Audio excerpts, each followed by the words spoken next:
He's got too much pine tar.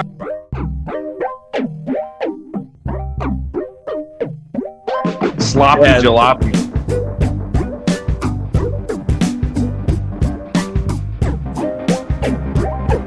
They were doing the Chris Davis fishing for it. Might be going to call George Brett out. Well, he's out. Yes, Brett is out. Look at this. Brett is out. And Steve McMahon. he is out and having to be forcibly restrained from hitting plate umpire Tim McClellan. Too much potter. Way too much pasta. Welcome back to another episode of Too Much Podtar, as we're going to be starting some off-season preview shows, and also talking about every team's season, how it went. And first up here, I got the Rays, Tampa Bay Rays, who were the American League champions for this season. And then they lost in 6 games to the Dodgers in the World Series, which was an outstanding World Series. Very, very exciting. Back and forth the whole way. They both split the first 5 games. They went and then they went back and forth.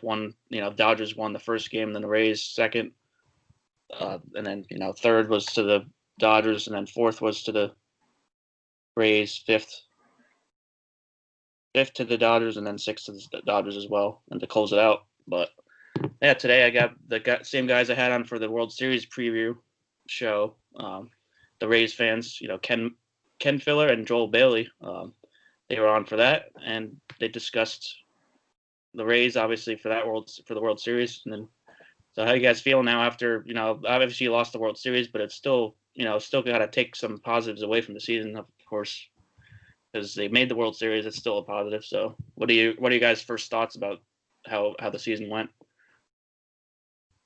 I was disappointed in the way the season ended, not so much that they lost the series, just how they lost it. And that Kevin Cash move, it's been talked about ad nauseum. That had to be one of the worst moves I have ever seen in watching baseball. And people talk about how great analytics are and what it can do for your team and help you win games. Well, this is a case of analytics losing not a game, but a possible championship for you. It's right up there with Pete Carroll and the Seahawks passing at the 1-yard line in the Super Bowl against the Patriots and losing the game. And Kevin Cash, I can tell you, he was roasted here in Tampa in the media, in the newspapers, on radio, for that decision to pull Blake Snell in Game 6. There was no reason for that. So that was disappointing to see the way it ended like that. Yeah, I'm not even a Rays. I don't even like the Rays, and I was livid about the move. I was like, "What is he doing? I don't know. I had no idea what the hell that was about." 73 pitches, doesn't make sense at all. Absolutely does not. I think personally for me, I understand the move, but I don't understand Anderson.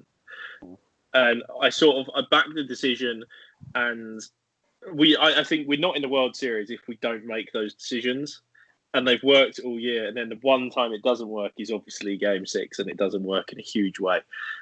But I think my issue was going to Anderson then rather than pulling Snell, and I think actually there are a lot better, more on form, reliable options than Anderson, and actually maybe it's the right decision just with the wrong person. That was my takeaway, but we've all done it a million times. What are my takeaways on the season? Bittersweet, really.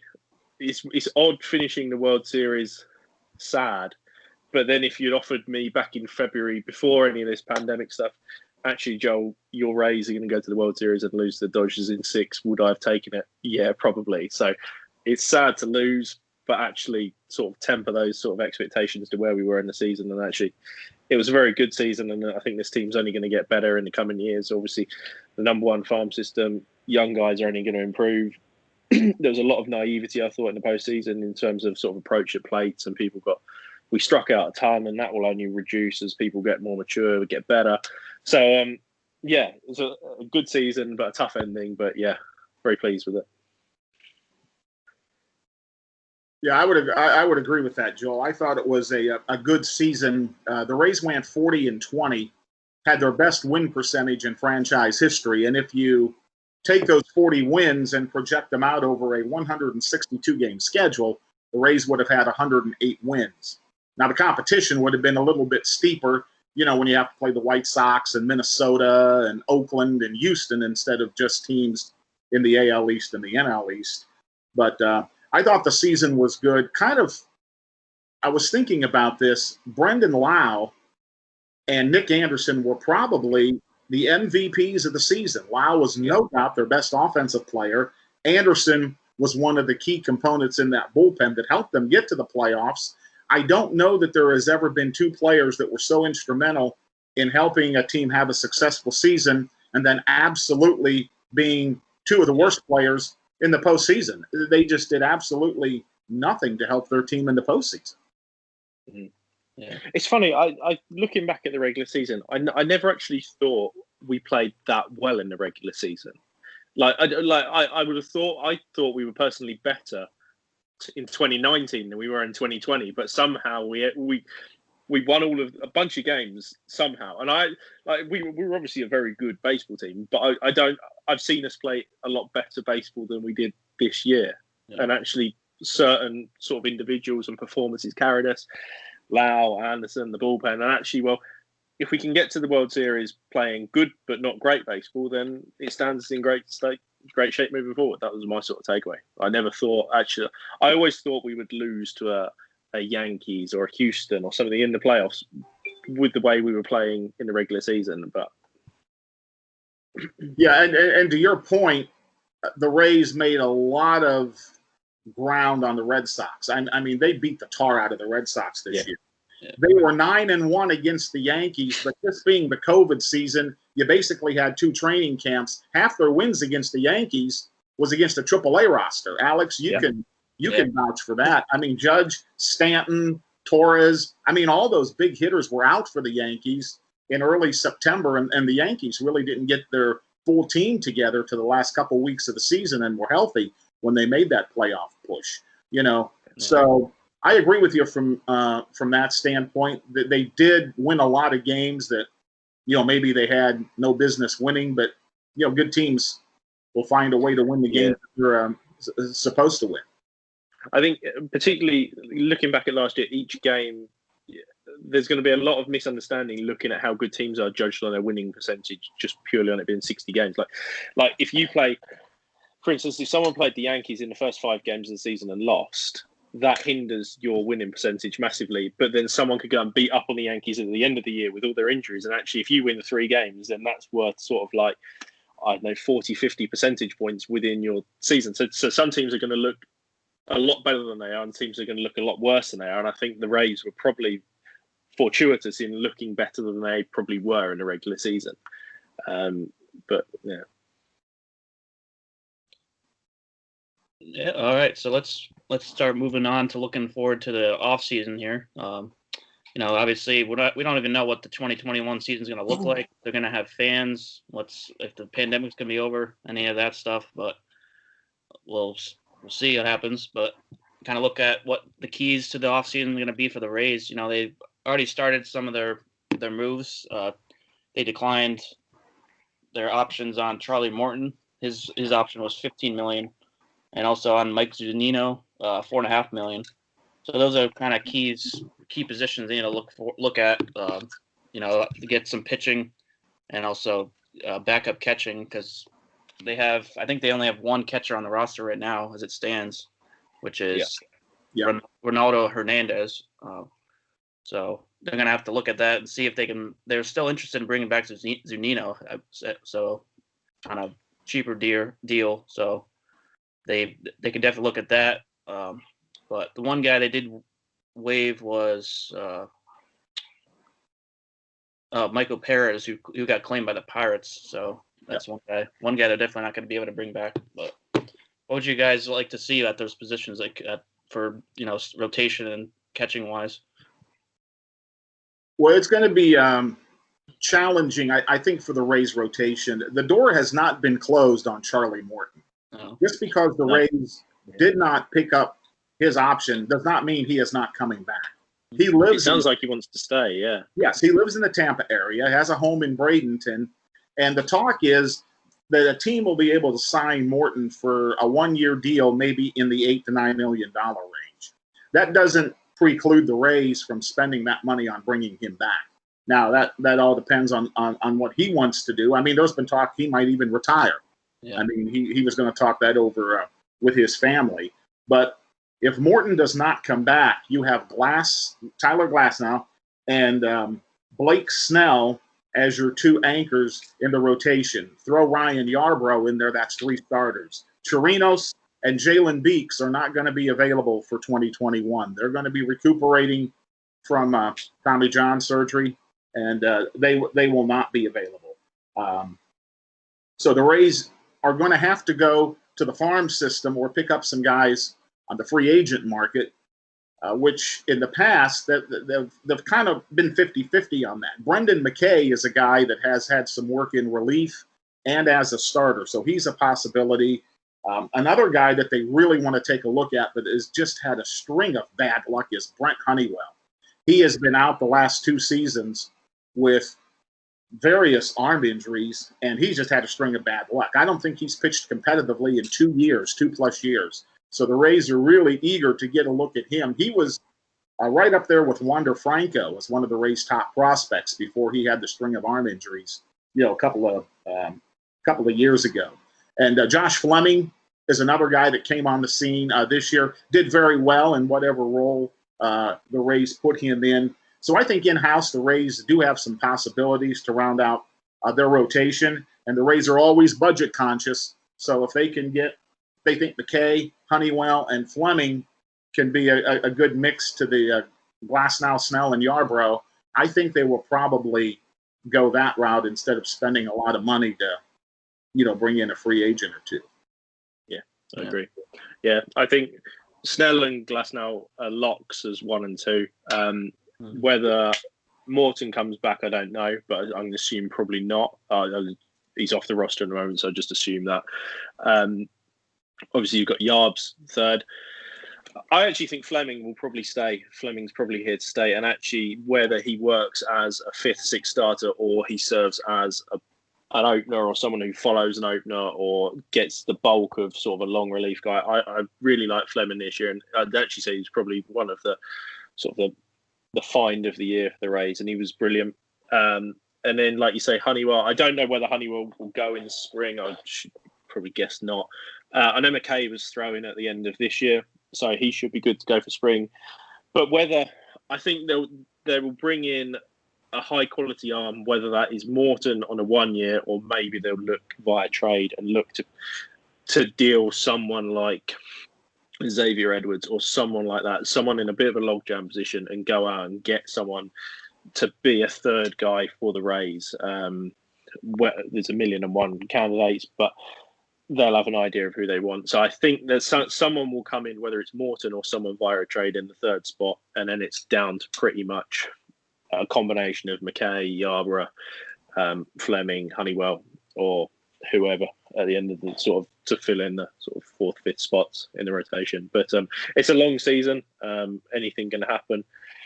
It wouldn't surprise me if the Rays sort of use 7, 8, 9 starters next year, as they've done pretty much since day dot. But I have a lot of sort of concerns about the Rays roster and the Rays setup, but I think the pitching isn't one of them. Where do you stand on sort of the catching situation, Ken? Well, they're going to have to sign somebody. Ronaldo Hernandez, he's been one of their top prospects for a few years now, but he's like number 12 when it comes to overall prospects. He has no big league catching experience. And if you look at the free agents available outside of the top 2 or 3 guys, which are going to command huge salaries, you're looking at journeymen, guys that are in their 30s, 1 year, 2 year deal, maybe, in the $1 million to $2 million range, maybe a little more than that. Molina's a guy from St. Louis that the Rays could take a look at. I think he's in his mid-30s, but the Cardinals really like him, and he may opt to go back to St. Louis. But they definitely, I think that's the most pressing need for this team right now, is to find a solid catcher. If they bring Zunino back, that kind of shores up the defensive aspect behind the plate. But he's only hit 161 in his Rays career. That's over 300 at bats. For whatever reason, he just struggles offensively. And I know after his first year in Tampa, there was a lot of talk and some questions about whether they were going to bring him back. And they did bring him back because of his defensive ability with their hands crossed, their fingers crossed, thinking, hey, maybe this guy will get it offensively and maybe he'll figure it out. But it just didn't happen. So he's an option for them. And I would be okay with that. But then again, you know, if you want to give Hernandez a shot, you're still going to have to bring in 2 catchers. Yeah. Because they lost Kevin Smith, too. Now, he didn't play a lot, but he was instrumental in a couple of games and had a couple of key hits to help them win a couple of ball games. But he was waived. And, of course, as Alex mentioned, you know, Perez signed with Pittsburgh. And, you know, the Zunino, we don't know what's going to go on with him. So you got Hernandez right now, and that's it. So that has to be a sense of urgency for the Rays. I don't think there's any way Hernandez is opening day catcher. There's no way that will happen. No, I'd be amazed if he was on the opening day roster. Exactly. So the Rays are going to have to find 2 catchers from somewhere. I think Zunino will be back because the pitchers like him and they're comfortable pitching to him. And I think he'll probably come back for less than his option. I actually don't mind Zunino offensively. I think the downside of him is balanced out with the upside of his defense. But the downside of Zunino is only made worse when Kiermaier doesn't hit or Adames doesn't hit in front of him, because then you get the 7, 8, 9 hole hitters all not hitting, and then it's sort of 8, 9 easy outs per game. You can carry 1 bad hitter, you can't carry 3 of them. Right. And that's sort of where we were at the back end of the season. It was sort of like, oh, wait till you sort of lose 2 whole innings of the game with Adames, Kiermaier, Zunino hitting, and you might get lucky. Zunino might hit homer, Kiermaier, but you can't rely on them. Whereas actually, if Adames and Kiermaier hit in front of him, then you can afford that luxury of an offensively down catcher who brings his value defensively. So I think Zunino will be back. Where they get a backup catcher from, I don't know. In all honesty, I'm sure they've got some ideas about where they will go with it. Who catches in AAA? I'm not massively sure of sort of who catches in AAA followed AA. I'm not sure. There's no AAA season, and the only catcher that everybody talks about is Hernandez. You know, when it comes to any kind of prospect that they have in the pipeline. Yeah, so I assume they'll get 2 catchers in the free agency, and maybe look to sort of bring Hernandez up sort of mid-season, I guess. Yeah, I agree with you, Joel. That I think they'll bring Zunino back as well, and then find somebody else in free agency, maybe a second-tier catcher there, because like you said, Ken, after the first couple, there's really no set guys that are going to be like crazy good or anything. Like there is. You know, Wilson Ramos he's a pretty solid option, I think, and he'll probably command a little bit. Probably won't be able to command that much, so I think that could be an option.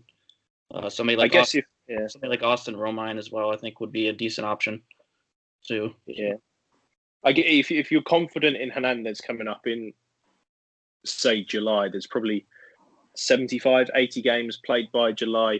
And if you can get 50 from Zunino by then, you only need to sort of find a 30-game fix of your backup catcher, and then you can look to bring Hernandez up. So I guess assuming Zunino comes back, you only need to find 25, 30 games out of a backup catcher who works. So whether you could even look at the schedule and have a look at someone like who hits well against Boston or New York, and who are we playing in the first half of the season that we can actually really get a productive sort of 30 games out of, and then look to either waive or DFA or whatever. But that's fully on the assumption that Hernandez comes up mid-season, which I don't know. I'm hoping he is, but your guess is as good as mine. Yeah. Just back to my what I was talking about too, like with Romine, that would be, I think. He would be, since he's used to the AL East too, that would be probably the best option, I think, out of those kind of second tier guys, since he knows the American League teams, and When he was on the Yankees, he was pretty good when he came in. When Sanchez was hurt, he hit pretty well. He came in clutch in situations. So as much as was it Detroit he went to? Yeah, Detroit. Yeah. Tigers. As much as I wouldn't like him being on the Rays, I think.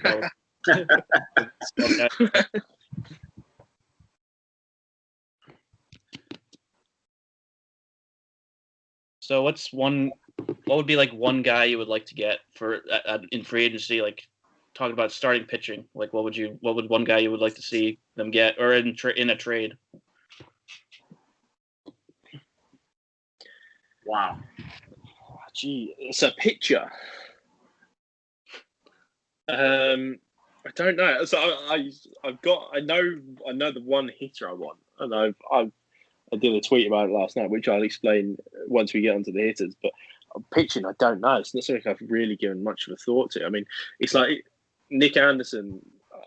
No one had barely heard of him before he came over, and actually he's just this guy with an obscene strikeout rate, and he's come in and be brilliant.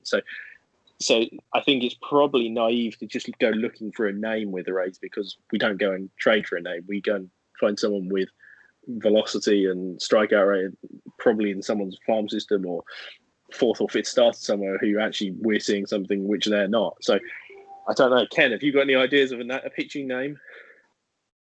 You know, I'm just looking at these guys that are free agents. Most of them are older, a little long in the tooth, have their better years behind them, or they were hot prospects at one time and just flamed out. I mean, Odorizzi, he's been with the Rays before. He's a free agent. Trevor Bauer, who wouldn't love to have Trevor Bauer, but, the Rays aren't going to pay him the kind of money that, he's going to want. If you want somebody that is similar to a Charlie Morton, somebody that's been there, done that, has pitched in some big games, maybe John Lester. Yeah, he's 37. Morton was, I think, a year younger too when the Rays picked him off the free agent pile. But John Lester would be a name. Cole Hamels is a free agent. He's pitched his best days, but one season, to help a team win a championship, kind of like Morton did. Morton was 16-6 last year, and although he didn't do anything in the regular season much this year, he was extremely valuable, in the postseason. And that's kind of what you get with a guy that has been in the bigs a while, has that experience, but might have a few years on him. So Lester, he's the first guy that comes to mind, and I think he would fit well in that role that Charlie Morton had if the Rays are going to, bring somebody in to replace Morton.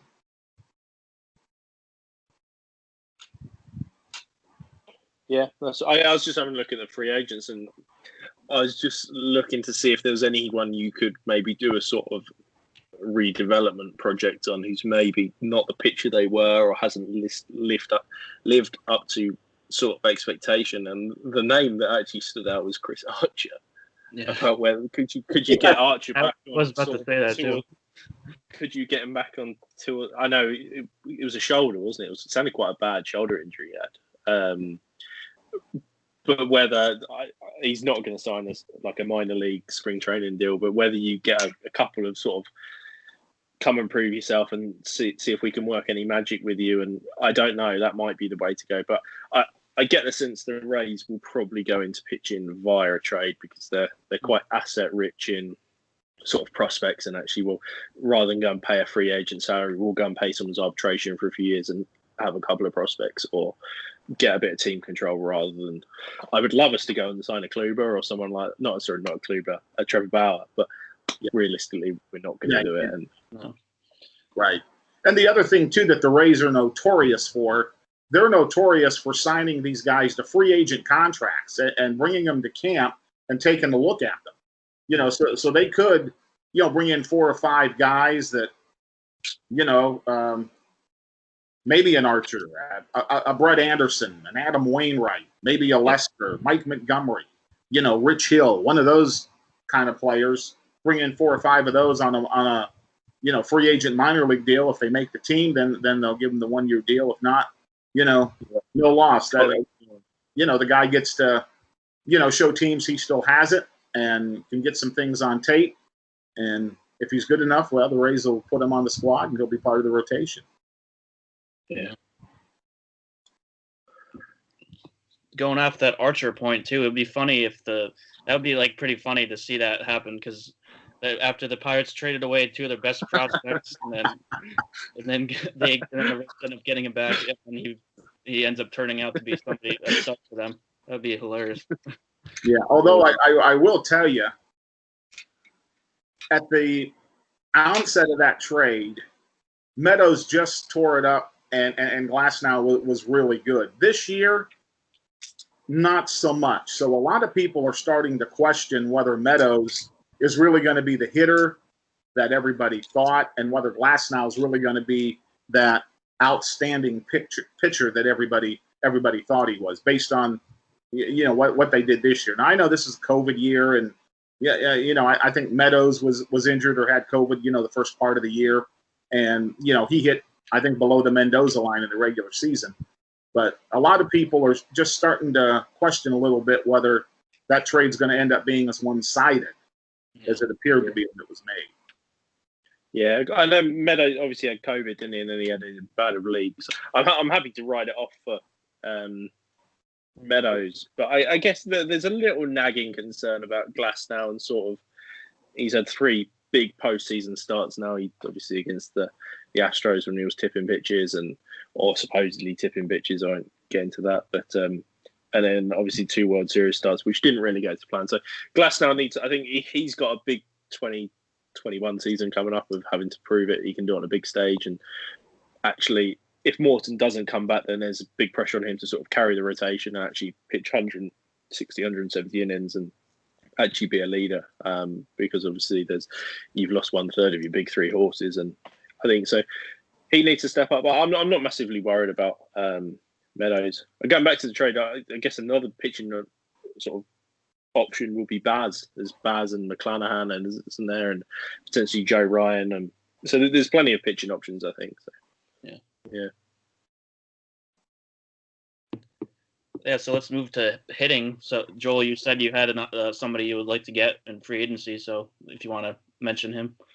Yeah, so I was having a look at it. I was having a look at free agents and actually who would I like the Rays to get. And I'd sort of do this naively every year. And actually the one I know not being a free agent, the one hitter I wanted last year was Hunter Renfroe, and we got him, and it didn't quite go to plan. But the one I want this year is Carlos Santana.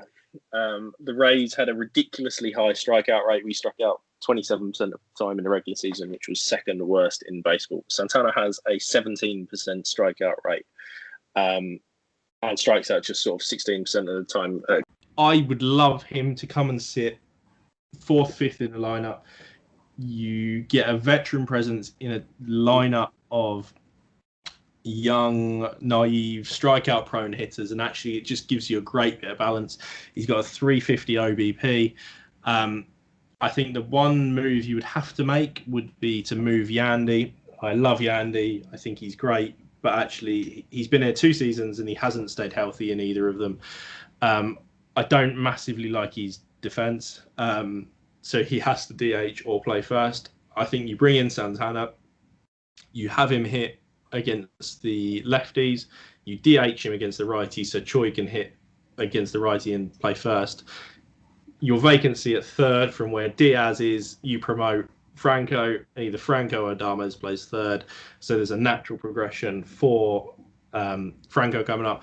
And actually I love a veteran bat in the middle of that lineup. He's good for 25, 30 homers. Like, he's a cheap Cruz who can play the field. He plays defense. Whereas if the Rays go and get Cruz, as good as it is, he has to DH, and then that limits your options with Meadows, Rosarina, Margot, Kiermaier, whatever.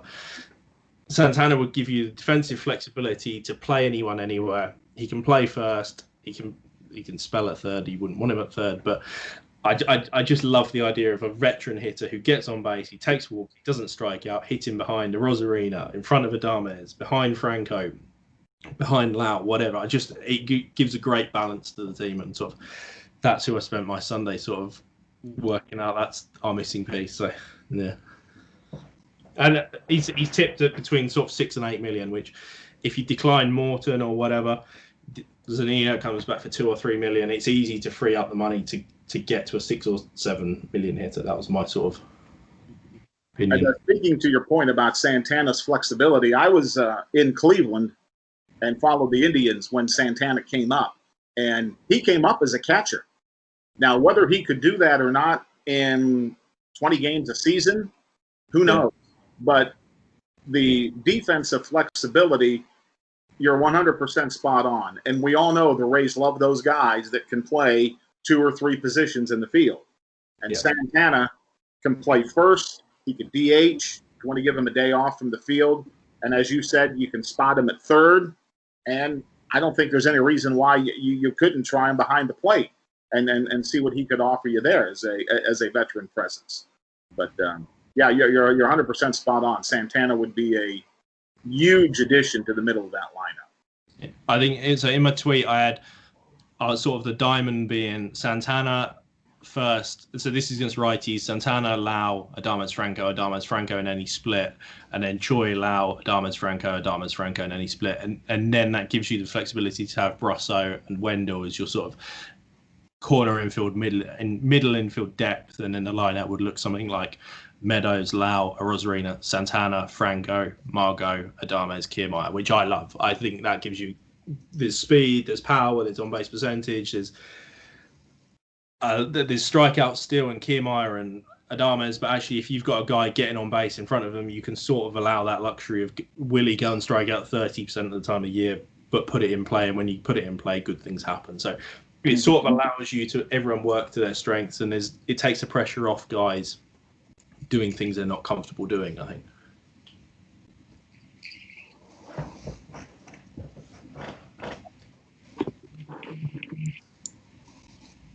Yeah, so you guys have any other thoughts on the offseason, what do you want them to do? We kind of touched on a lot of it already, but how many people are on the roster at the moment? Do we need to, I know with Rule 5 coming up? 40. I think there's 40 on the roster for the winter meetings. Okay, so they're gonna, because they want Josh Lowe. Is it a Lowe or a Lowe? Josh. Because he's Lowe. So he's they have Josh Lowe, Nate Lowe, and Brendan Lau. yeah. But yeah, I know he's eligible. They need to get him onto the 40. And who was the other one? Was it Taylor Walls? Was it? Taylor Walls. So I think there'll be moves in the coming week or so to get these guys onto the 40, because they certainly won't want to lose Josh Lowe, because he was the first, he was number one, or not number one pick, but first round pick, wasn't he? Yeah. Yeah. So. Yeah. It'll be interesting. Yeah. I think that the big concern for the Rays is, okay, what are you going to do about your pitching? Pitching has been a strength of, this Rays team for a few years now, and that will continue to be the case. But they have to figure out what they're going to do with Morton. Are they going to sign a free agent? Are they going to promote somebody from their prospect pool? That's the first thing. I think the bullpen is pretty well solidified. Hopefully Nick Anderson goes back to being the Nick Anderson we all know and love next season. If he's not, then that's going to leave a really big hole in that bullpen.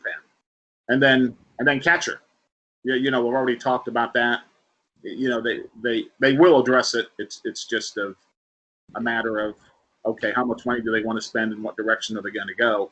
And then, as Joel said, let's get a bat, somebody that can actually hit consistently in the middle of that lineup and get on base. I think those are the three big concerns for the Rays, going into 2021.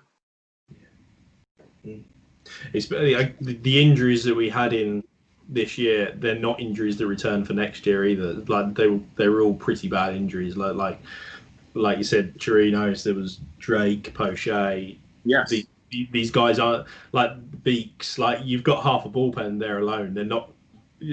Although we missed them this year, we'll miss them next year as well. They're not going to be. So the bullpen, I guess, needs a couple of arms. Whether you promote Baz or Joe Ryan or anyone like that to come in and help it out, I don't know. But I think the bullpen will need an arm or two, because the postseason was a sort of a product of just overwork and Exactly. And they picked up a couple of guys.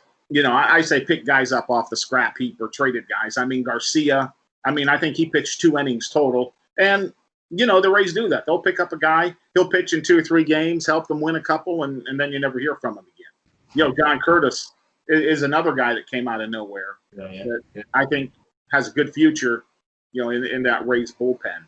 So, you still have Castillo coming back and, Alvarado, Anderson, Boucher's he's out, for the season as well, so you can't count on him. But they'll bring some guys into spring training and low cost, and if they make the team and can help them, then they'll give them the contract. You're making me exciting for spring training now. Yes. I wish it was February 15th. Yeah. One thing I did see was McKay probably won't be available till like August, so that'll be a key to have him be able to hold out until he comes back. What's he done? Because he was throwing he was throwing during they were expecting him to be ready by spring, McKay. Yeah. That's the last report I had. I just read something he's likely not be able to be ready for opening day. So, Alex, don't do that to me. Well, Alex, what do you think of the Rays? It just gets worse. As a sort of a neutral, Alex, what do you think of the Rays and where they're at? And I think they're in a good spot. I think obviously they made the World Series this year. I think they'll be able to be in the running to win the AL East again. It's going to be, I think, in a full season it'll be tougher because obviously, as you guys mentioned before, with the tougher competition outside just the AL and NL East, it'll be tougher. But they showed that they can beat the Yankees, so they can definitely run. It'll probably be a close race again, and the Yankees and Rays are pretty much the top dogs in the AL. Guys, teams like the Astros too as well, and those are the kind of the top ones. So I think they'll be in the running again to make the World Series.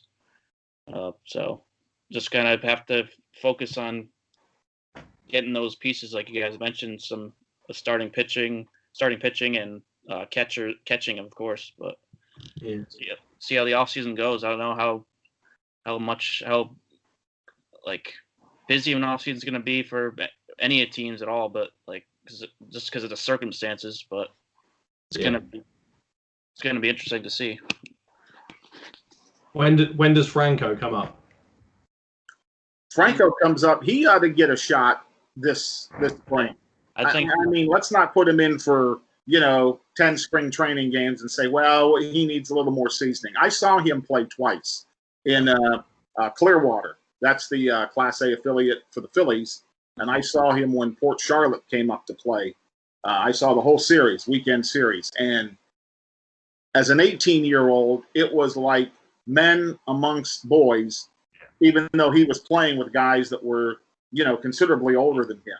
His speed, his coordination, his bat speed, he hits the ball with authority. He is going to be a big impact player and a big-time player. And with the Rays' struggles offensively, I don't know that you can afford to wait another year or two and hope he improves his game, defensively.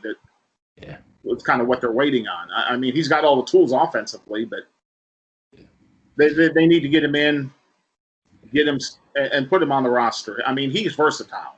He can play short, third, and in a pinch, he could probably even play second. So he fits right into the defensive flexibility that the Rays like with their guys on the roster. So I think he'll be on the team in 2021. But just make sure he spends the first 4 or 5 weeks working on his defense so we get that extra year of control, yeah? Yeah. Exactly. And here's what comes into play, too. I know in the past, and I'm not privy to all the rules, but I know there's those rules that if a player is on the big league roster for so many games, then that counts a year towards their eligibility. And teams don't want to bring up a guy, have him sit on the bench, be on the roster, and then lose that eligibility. It really hurts the player, but it helps the team. And I know that's been the case with Franco in the past year or so. They didn't want to bring him up and have him play even the minimum amount of games, so they would lose 1 year of eligibility. So that's come into play as well. I think the one I'm intrigued with is Franco's obviously the best, and regardless, you'll find a way to play him once he comes up. But Bruhan, I don't know where Bruhan's. I just don't know where his future is, where he plays and how he comes up, and I don't know who moves for him to come up. So that I think that's I'm more interested in him than I am Franco, because Franco's good enough that he'll come up, and when he comes up, they'll work it out. But with Lau at second, and I always thought he'd be like he would come out and be moved to the outfield, but then a Rosarina's come in and sort of like is. I don't know. I'm intrigued to see where Bruhan comes up and sort of plays, and when he comes up. Yeah. When Franco comes up, he will probably move into that number one prospect spot in their minor league system. Franco's been number one for a couple years now, but Brujan's been top 10. Moved into the top 5, and he'll be number one prospect, no doubt, when Franco's up with the big league club.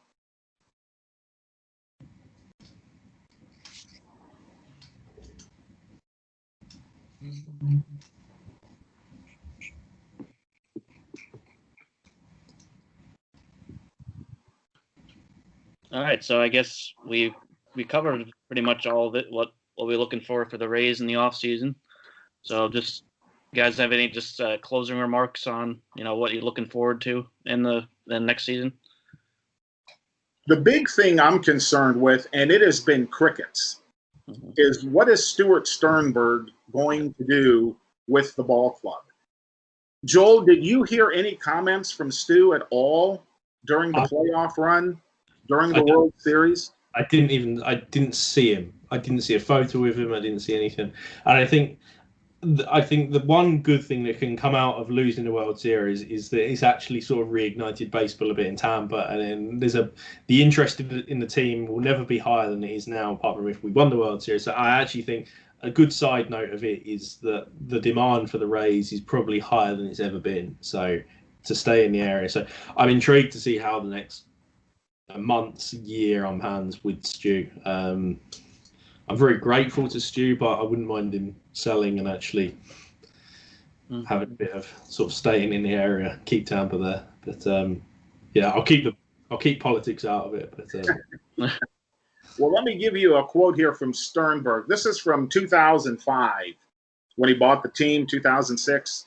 He says, "You will never," and I will say it now, and hopefully I can say it and you'll follow up. "You will not hear the words, 'We need to have a new stadium.'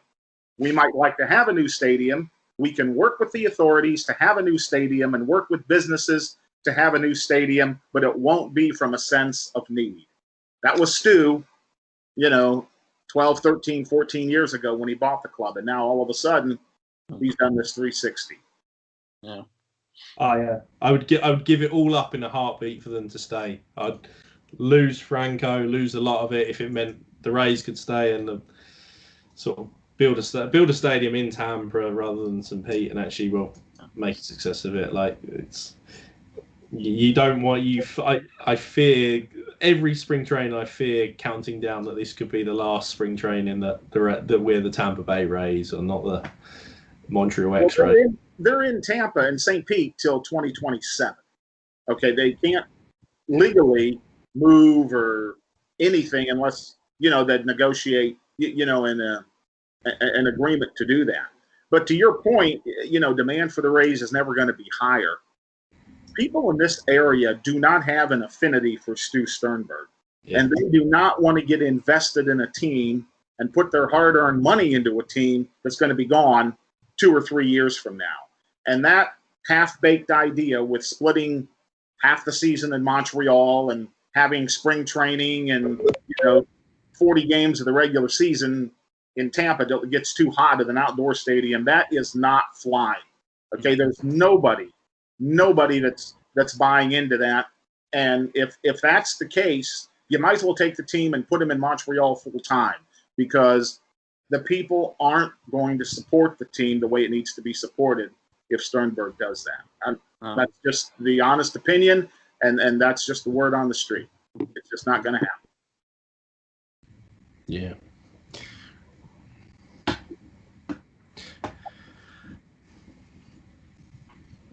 Yeah, it'll be interesting to see where that ends up going, because like you said, I don't think it's going to have many of the fans are going to be happy about it. So I don't think they should, like, if they should listen to the fans and not be like, oh, we're gonna, because if you're trying to gain fans to begin with, and you're gonna just lose fans if we're doing that, something like that. Exactly. Yeah, so thanks for coming on the show, guys. Talking some Rays off season. So we'll see what happens here with their off season, and to get some of those pieces like you mentioned. So Yeah.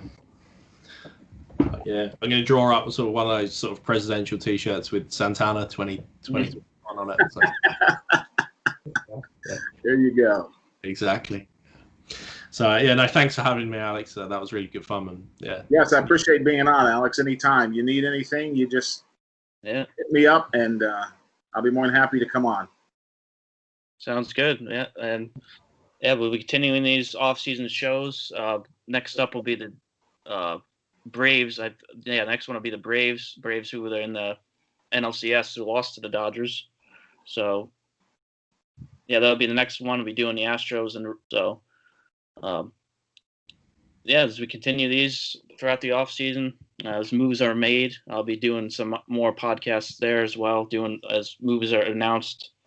So yeah, keep listening to the show. And thanks everybody for listening. And as always, you can follow me at Alex Keeler. And guys, just want to plug your guys' Twitter real quick. Sure. My Twitter feed is at KRFiller64, and you can also check out my work at TampaBayProSports.com, where I write about the Tampa Bay Rays, the Tampa Bay Bucks, and the Tampa Bay Lightning. And you can follow me on Twitter at Joel4Bases, 4 as spelled FOUR. And yeah, all my work's on 4-bases.co.uk. It's a site, baseball blog site, which covers obviously Major League Baseball and promotes the sport within the UK. So shout out to all the UK guys listening, and roll on the baseball season. All right, and as always, you can never have too much pod tar. We'll be back again soon.